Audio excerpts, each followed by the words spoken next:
Good afternoon, students. Today we are going to revise some idioms. From them first is burn the midnight oil. The meaning of this idiom is to work till late at night. And why anybody is working till late at night? Because he or she is working hard. Second is easier said than done. It is easy to say something, but it is not easy to carry out. So I finish and request sir to start the class. Thank you. Hello dear students and friends. Today I am here to bring some idioms. मैं आपके लिए कुछ idioms लाया हूँ. तो आप कृपा करके जो है ना हमेशा की भांति इन idioms को समझ लें. मैं इनको समझाना चाहता हूँ. देखिए पहले मैं ये बताना चाहता हूँ, इम्यूनोलॉजी बताना. 7 नंबर पर देखिए इम्यूनोलॉजी. अभी आप टीवी में सुन रहे होंगे कि साहब जो प्लाज्मा इंसर्ट करेंगे, जो अभी इन्फेक्टेड है कोरोना से, उसमें प्लाज्मा इंजेक्ट करेंगे. ये क्या मतलब है? इसको देखो थोड़ा समझ लो. ये यही मतलब जैसे इनोक्यूलेशन का, टीका लगाने का है. जो कोरोना पॉजिटिव से नेगेटिव हो गए हैं, इसका मतलब है कि उनमें जो डिफेंस मैकेनिज्म है वो वापस स्ट्रांग हो गया है. यानी उनकी जो एंटीबॉडीज है वो तैयार हो गई है दुश्मनों को मारने के लिए. तो उसका जो सैंपल लेकर के, उसका थोड़ा सा ब्लड का सैंपल लेकर के जो कोरोना इन्फेक्टेड है उसमें उसको यदि इंसर्ट करा दें तो ये एंटीबॉडीज उसमें जाकर के, उस सिस्टम में जाकर के वहाँ मल्टीप्लाई होगी और उस व्यक्ति को भी पॉजिटिव से नेगेटिव लाने में मदद करेगी, जो अपना इनोकुलेशन का सिद्धांत है. तो ये इम्यूनोलॉजी का मतलब है ये ब्रांच ऑफ मेडिकल साइंस जिसमें we study the immune system, कि how our immune system works and how we can improve our immune system or what is lacking in the immune system. ओहो, मैं तो आपको हिंदी में बताना चाहता था सारी बातें कि हम जो है ना रोग मुक्त होने का हमारा जो सिस्टम क्या है. रोग मुक्त होने का सिस्टम यही है कि हमारे जो बॉडी में जो डिफेंस मैकेनिज्म है वो हमेशा जागरूक रहे, सतर्क रहे और किसी भी प्रकार का कोई फॉरेन जो दुश्मन एलिमेंट है वो आ जाए तो उसको वो खत्म कर सके. इसलिए हमको हमेशा उनको सजग रखने की जरूरत पड़ती है.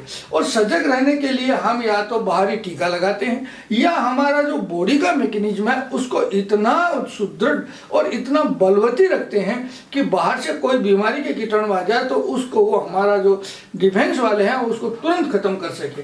तो आज का जो है इम्यूनोलॉजी आपको समझ में आ गया. अब नाउ मैं आपको ये इडियम्स लेता हूँ. Cart before the horse. देखो अपन ने एक वर्ड सीखा था प्रीपोस्टरस. प्रीपोस्टरस का मतलब उल्टा सीधा करना. अब आप घोड़े के आगे यदि तांगा लगाओगे तो कैसे चलेगा? वो नहीं चल सकता. इसका मतलब है अनकन्वेंशनल थिंग, बिना जो है ना जो हमारी कल्चर में समाहित है, जिससे हम काम करते रहे, उससे यदि आप उल्ट पुल्ट काम करोगे तो वो काम नहीं होने वाला है ना. तो जो सिस्टम चल रहा है कि तांगा हमेशा घोड़े के पीछे ही लगता है. यदि उसको वर्केबल कंडीशन में यदि उसको आपको उपयोगी रखना है तो तांगा हमेशा घोड़े के पीछे ही लगना है. तो इसी प्रकार से जो हमारे सामाजिक रीति रिवाज है, सामाजिक कोई संस्कार है, उसका भी एक डेफिनेट पैटर्न है, वो भी एक टेंडम में ही किया जाता है. तो उससे यदि आप नहीं करोगे तो हम कहेंगे कि you are putting cart before the horse. अब now next is keep socks on. देखो ये कीप सॉक्स ऑन एक तरह से एडवाइजरी है, एक तरह से सलाह है कि आप सॉक्स को ऑन रखिए. इसका मतलब यही है कि यदि आप गुस्से में हैं, आप यदि अधीर हो रहे हैं, आप धैर्य खो रहे हैं, तो हम आपको ये सलाह देंगे, हम आपको ये एडवाइस देंगे कि पेशेंस रहिए, धैर्य रखिए, शांति बनाए रखिए, सारा ठीक हो जाएगा. तो इसका है कीप सॉक्स ऑन का मतलब यही है कि ये इम्पेरेटिव है. इम्पेरेटिव का मतलब है कि आप कृपा करके अपना जो गुस्सा है उसको शांत करिए. आप जो अधीर हो रहे हैं उसको धैर्य में बदलिए. इसका मतलब सिंपली यही है. Next, square peg in a round whole. Square peg in a round whole का मतलब यही है कि दो बेमेल चीज़ों का आप मिलन कराना चाहते हो, कभी नहीं होगा. तो बेमेल चीज का मतलब है कि स्क्वायर होल है या आपका राउंड होल है, उनमें दोनों में उल्ट सीधी जो स्क्वायर एंड जो है ना राउंड में नहीं जाएगा. इसी प्रकार से यदि आप समाज में कोई इस तरह के दो मेल बिठाने चाहो तो वो नहीं बैठेगा। जैसे टीचर है, टीचर और उसके साथ में दूसरा मान लो कोई असामाजिक तत्व है, उन दोनों का मेल नहीं बैठेगा। इसी प्रकार से मान लो पुलिस है, पुलिस और चोर का मेल नहीं बैठेगा। और भी आप जितना भी कल्पना कर सकते हो जिनका दूसरों का एक दूसरे के विरोधी हैं या एक दूसरे में कोई दूर दूर का रिश्ता नहीं है, उनका यदि आप मेल कराना चाहते हो तो हम कहेंगे जैसे मान लो स्टूडेंट है, वो अध्ययन कर रहा है और वो अध्ययन कर रहा है, एक दूसरा है जो कोई लेबर का काम कर रहा है, श्रमिक का काम कर रहा है, उन दोनों में मेल नहीं बैठेगा। दोनों का लक्ष्य अलग है, दोनों को कार्य विधि अलग है, दोनों का रीति रिवाज अलग है। तो इस प्रकार का यदि हो तो हम कहेंगे कि दोनों को यदि आप साथ बिठाना करोगे तो हम कहेंगे you are putting square peg in a round hole. तो ये बिल्कुल एक सा ट्रायल सा ट्रिवियल सा है, परंतु सम्मिलित तो करना ही है। I have had it up to here, ये अप टू हियर को मैंने जानबूझ करके थोड़ा सा इटैलिक्स में लिखा है कि आई हैव हैड इट, मैंने अब तक को सहन कर लिया है, अप टू हियर आज तक, अब मैं सहन नहीं करूंगा। ये एक तरह से लिमिट आ गई है, वो आदमी एग्जास्परेटेड हो गया है, वो आदमी अब उसका जो है ना उसकी सहन करने की शक्ति खत्म हो गई। अब यदि आप कुछ करोगे तो अब उल्टा सीधा हो जाएगा, अब झगड़ा हो जाएगा।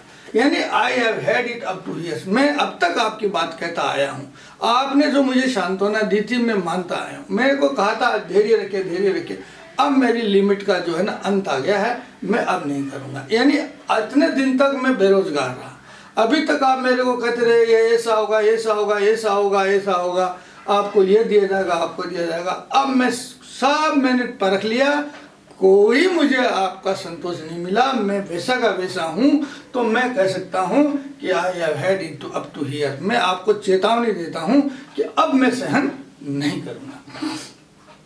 शूट द मैसेंजर, ये शूट द मैसेंजर है, शूट द मैसेंजर यानी जो मैसेंजर का काम है केवल सूचनाओं का आदान प्रदान करना। अब मैसेंजर सूचना अच्छी भी लाता है और मैसेंजर सूचना खराब भी लाता है।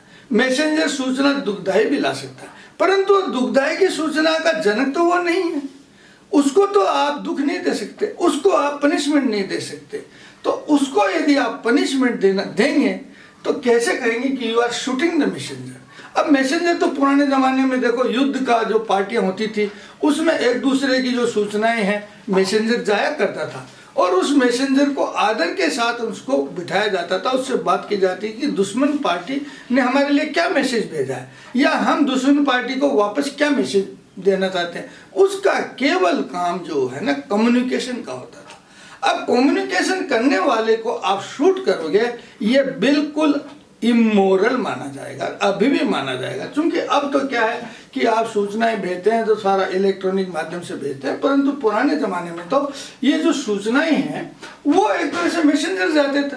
तो अभी इसके दो जो है ना, दो लिटरेचर में भी है, एक जो सोफोकल्स है बहुत बड़ा ट्रेजिडियन है ग्रीक माइथोलॉजी में, उसने जो लिखा है एंटीगोन, तो एंटीगोन का पिताजी का डेथ हो जाती है और उसके दोनों भाई भी आपस में लड़ मरते हैं। तो वो मैसेंजर को कहती है कि कोई भी नहीं चाहेगा, कोई भी इस बात को पसंद नहीं करेगा कि कोई उसके लिए इल मैसेज लेकर आए। इसी प्रकार से जो विलियम शेक्सपियर का जो ड्रामा है एंटोनियो एंड क्लियोपाट्रा, इसमें भी जो है ना वो शेक्सपियर कहता है कि no one will like a ill message, कोई भी नहीं चाहेगा कि कोई खराब मैसेज आवे, परंतु मैसेज लाने वाले को आप उसको पनिशमेंट नहीं दीजिए। जिस तार में लिखा हुआ आता है कि someone and some is dead from your family, तो उस तार को फेंक के कागज को फाड़ के फेंकने से क्या होगा। मैसेज तो मैसेंजर है, वो तो आपको एक सूचना डिलीवर कर रहा है। इसीलिए आप कृपा करके ये बात ध्यान में रखिए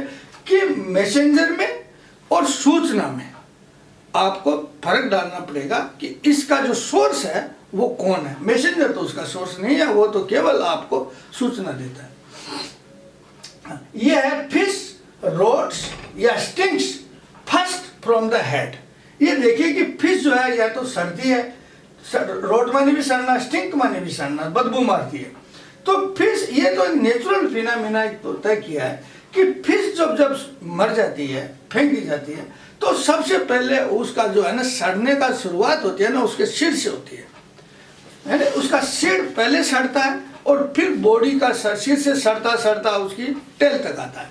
तो अब ये जो है ना, इसको आप अपने व्यवहार में समझना चाहोगे तो जब भी बुरा काम होता है, जब भी भ्रष्टाचार होता है और होता है या कोई अनैतिक काम होता है, तो इस मीडियम के मुताबिक ये कहना है कि सबसे पहले भ्रष्टाचार की जो जनक है वो हेड है, ऊपर से होता है।